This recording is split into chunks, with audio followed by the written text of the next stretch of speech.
Welcome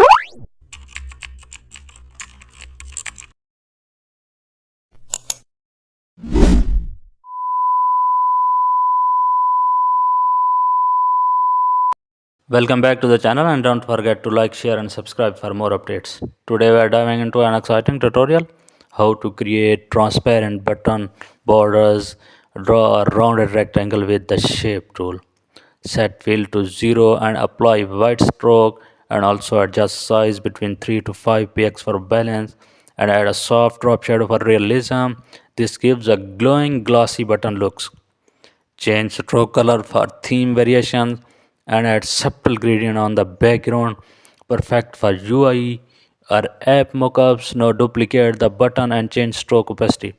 You can get an inactive state version 2 combined with text for CTA button.